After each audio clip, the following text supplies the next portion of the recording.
दुनिया के एक भूले बसे कोने में, जो किसी नक्शे पर न था, एक जादुई सरजमीन थी जिसका नाम गाड़ था।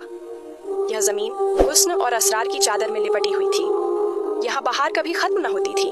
जहाँ तक नजर जाती, गुलाब, चंबेली और सूसन के फूल लहराते थे। इसी जन्नत नुमा वादी में एक संग-ए-मरमर का महल था, शानदार मगर आजिज। यहाँ बादशाह औरंगजेब और मलिका बल्किस हिकमत और मोहब्बत से हुकूमत करते थे। रियाया उनसे मोहब्बत करती थी, लेकिन उनके पुरसुकून चेहरों के पीछे एक खलिश छुपी थी। वो औलाद के ख्वाहां थे, विरासत के लिए नहीं बल्कि मोहब्बत के लिए। साल साल की दुआओं और तहज्जुद की मुनाजात के बाद उनकी तमन्ना पूरी हुई। उनके यहाँ एक बेटी पैदा हुई, इतनी खूबसूरत कि दाइयों की सांसें रुक गईं। उसकी जलत सुबह के नूर की तरह दमक रही थी और उसकी हंसी बहार की हवा में बजती चांदियों जैसी थी। उन्होंने उसका नाम गजल रखा, यानी शायरी, क्योंकि वो उनके लिए एक जिंदा नज्म थी, खूबसूरती, उम्मीद और मोहब्बत की। पूरा मुल्क जश्न में डूब गया। 7 दिन तक त्योहार मनाए गए।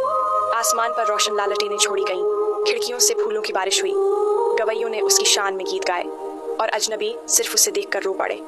लेकिन हर दिल में खुशी नहीं थी। एक तूफानी रात, जब बादल ऐसे गरजे जैसे कोई कदीम दरिंदा दहाड़ रहा हो, और बिजली ने आसमान को चीर डाला। एक साया महल की दीवारों से अंदर सरक आया। वो एक जादूगरनी थी, रात के रंग के रेशमी लिबास में लिपटी हुई, आंखें जलती हुई अंगारों की तरह। उसका नाम सिर्फ सरगोशियों में लिया जाता था, वीरेलिया। कहा जाता था कि वो कभी हसीन थी, शायद कभी किसी की महबूब भी, लेकिन उसने मोहब्बत के बदले ताकत चुन ली थी। नन्ही गजल के सिरहाने खड़े होकर वीरेलिया ने जहरीली आवाज में कहा, ये बच्ची सबकी महबूब है और इतनी कामिल, मगर ये इस काबिल नहीं।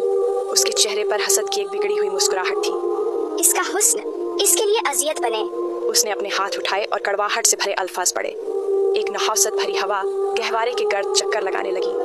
अब से इसकी जल्द पर कांटे उगेंगे, जो भी करीब आए जख्मी हो जाए, ये हमेशा तन्हा रहे। अगली सुबह लानत अपना काम शुरू कर चुकी थी। नन्हे, नाजुक मगर तेज कांटे गजल के बाजुओं पर उभर आए। जैसे जैसे वो बड़ी हुई, ये कांटे सख्त और नोकीले होते गए। कोई उसे गले न लगा सका। मलिका उसे सीने से लगाने को तड़पती, न उसका बाप उसे शफकत से छू सकता था। यहाँ तक कि वो दाई भी, जो उससे बेहद मोहब्बत करती थी, रोते हुए उसे छोड़ गई। सल्तनत खामोशी से गम मनाती रही। बादशाह ने दुनिया के कोने कोने में इलाज तलाश किया।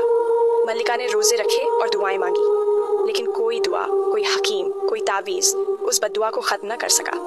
गजल एक दूरी की दुनिया में पली बढ़ी। वो महबूब तो थी, मगर हमेशा पर्दों, दस्तानों या फासले से। वो महल के बाग में रहती, उन फूलों के बीच जिन्हें वो छू न सकती थी।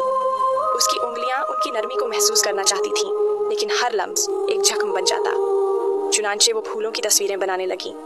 उसकी पेंटिंग्स रंगीन थीं, मगर उनमें एक खामोश दुख छुपा होता। उसे तितलियों, परिंदों और शायरी में कुछ सहारा मिला, मगर वो खामोशी जो उसके दिल में थी, कोई न भर सका। एक दिन वो गुलाबों के पास बैठी हुई थी। उसकी आंखों से आंसू रवां थे और दिल दुख से भरा था। वो गुलाब के फूल को हसरत से तकते हुए बोली, तुम कितने खूबसूरत हो और मैं तुम्हें छू भी नहीं सकती। तुम्हारा लम्स कितना नरम होता होगा। लोग तुम्हें छूते हैं, तुम्हें सूंघते हैं, महसूस करते हैं, और मैं वो हूँ जिसे छूने से लोग जख्मी हो जाते हैं। क्या मेरी जिंदगी हमेशा ऐसी ही रहेगी, खौफजदा और नाकबिल ए लम्स? इसी लम्हे उसे एक बुजुर्ग खातून नजर आई, सब्ज चोगे में मलबूस, बाग की राह पर खड़ी। उनकी आंखों में दानिश भी थी, दर्द भी। उन्होंने गजल के कांटों से खौफ न खाया। वो आहिस्ता से आगे बढ़ी, जैसे कोई झकमी परिंदे के पास नरमी से जाए। उन्होंने पूछा, तुम्हारी आंखों में इतना दुख क्यों है बच्ची? गजल ने पहली बार दिल खोल दिया। उसने सब कुछ सच सच बता दिया। बद्दुआ, तन्हाई, लम्स की ख्वाहिश, मोहब्बत का खौफ। बूढ़ी खातून ने सर हिलाया और नरमी से कहा, तुम्हारे कांटे तुम नहीं हो, तुम लानत नहीं हो। असल ताल्लुक दिल से होता है, न कि हाथों से, और दिल वहां तक पहुंचते हैं जहां हाथ नहीं जा सकते। ये अल्फाज गजल के अंदर बीजों की तरह बो दिए गए। वो बदल गई। उस दिन के बाद उसने खुद को उन पाबंदियों में कैद न रखा जो वो नहीं कर सकती थी। अगर वो हाथ नहीं पकड़ सकती थी तो दिल थाम सकती थी। वो करीबी देहात जाने लगी, अपने कांटों को ढककर दस्तानों में। वो बीमारों को जड़ी बूटियां देती, बच्चों को किताबें, मोहताजों को रोटी। वो खिड़कियों के बाहर लोरियां गाती, बूढ़ी औरतों से उनके बचपन की बातें सुनती। लोग अब उसे बदकिस्मत नहीं, बल्कि शिफा देने वाली, उम्मीद की रोशनी कहने लगे। वो कांटों वाली शहजादी कहलाई, मगर मोहब्बत से, न कि खौफ से। और फिर एक दिन वो उसे मिला, एक खामोश गांव, चांदी जैसे झील के किनारे, एक नौजवान मसीर सालार। वो न उसकी शोहरत से मुतासिर था न हुस्न से। उसे उसकी आंखों की खामोशी ने बांध लिया, जिनमें तूफान भी था और तुलुआ भी। उसने बस इतना पूछा, क्या मैं तुम्हारी तस्वीर बना सकता हूँ? गजल हंसी। तुम जख्मी हो सकते हो। सालार ने जवाब दिया, कभी कभी सबसे खूबसूरत फन दर्द से निकलता है। जब वो उसे बैद के दरख्त के नीचे बिठाकर तस्वीर बनाने लगा तो एक अजीब बात हुई। हर ब्रश स्ट्रोक के साथ उसके कांटे नरम होते गए। वो फौरन नहीं गायब हुए, मगर धीरे धीरे, जैसे सुबह की धूप में बर्फ पिघलती हो। जब आखिरी लकीर खींची गई, गजल के जिस्म से कांटे गायब थे। उसकी आंखों से आंसू बहने लगे। तुमने लानत तोड़ दी। लेकिन सालार ने सर हिलाकर कहा, नहीं गजल, तुमने इसे बहुत पहले तोड़ दिया था। तुमने नफरत के बदले मोहब्बत चुनी, खुद तरसी के बजाय दूसरों को चुना। यही तुम्हारी नजात थी।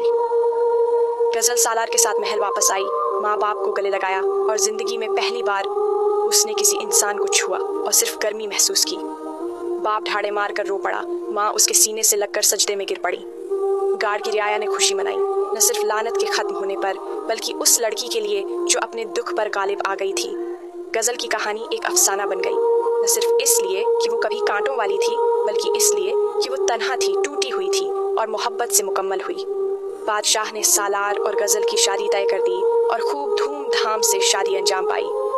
आज भी जब गुलाब खिलते हैं, वो दुनिया को याद दिलाते हैं उस लड़की की जो उन्हें छू नहीं सकती।